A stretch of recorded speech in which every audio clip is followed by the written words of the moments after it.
Words are important. Words have a weight to them. In the American culture, words are constantly being redefined, literally. In fact, you could rightly argue that a lot of today's biggest battles are over words, what they mean, and more importantly, what they imply, and most importantly, how they limit. G.K. Chesterton rightly asserted that to define something meant not only to tell us what that thing is, but also what that thing isn't.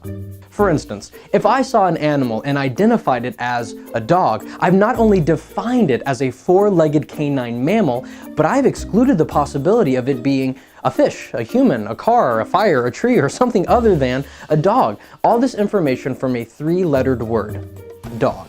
So, in apologetics, what are some of the most important words and what do they mean? Over the course of these videos, I'll be using some terminology that you might or might not be familiar with. This video is a sort of audio-visual dictionary for those videos, and I encourage you to come back to it whenever you don't know a word's meaning. Or you can pick up William Lane Craig's book, On Guard, from which most of our definitions will be coming from. Let's get started.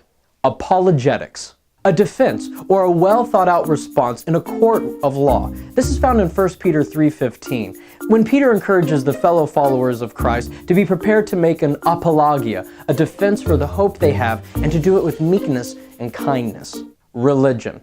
A personal set or institutionalized system of beliefs, attitudes, and practices, generally with regards to the supernatural.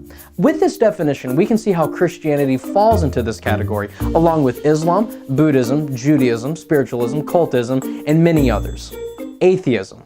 A philosophical or religious position characterized by disbelief in the existence of a god or any gods. Agnosticism, the belief that any ultimate reality, such as God, is unknown and probably unknowable. These are the persons who ride the fence between whether or not God exists. Objective. Now this is an adjective, and that's a word that describes something. To describe something as objective means that it is not dependent on the mind for existence. For example, Christians believe that God exists. Even if no one believed in him, his actualness or his existence isn't contingent on whether or not someone believes, presupposes, or prefers his existence. Subjective. Another adjective. To describe something as subjective means that it is dependent on the mind or an individual's perception for existence. Now, for example, if no one believed in the Easter Bunny, and no one invented or created or dreamed up the Easter Bunny wouldn't exist. Clarification. If a person believes that truth is objective, this means that if no one was there to believe it, it would still be true. And if a person believes that truth is subjective, this means that truth is based solely on a person's feelings, attitude, mood, preferences, or other standards of right and wrong, good or bad, generally based on themselves. Logic. The art and science of reasoning well. We are thinking creatures, and we should be able to reason our beliefs, analyze our presuppositions, and correct any mistaken or faulty method of process that we acquire or maintain information and knowledge. Fallacy. An error in reasoning and logic. Now this can be further divided into two categories. Formal fallacies, which involve breaking the rules of logic, and informal fallacies, which involve an argument tactic that is illicit or not permitted. An example of a formal fallacy would be, there is a God, and there is not a God. Now this statement has two contradictory parts that can't both be true at the same time. Either there is a God or there is not. There cannot be both a God and not a God at the same time. An example of an informal fallacy would be, well, don't listen to him when he talks about God, because what he says isn't true, because he likes cats instead of dogs.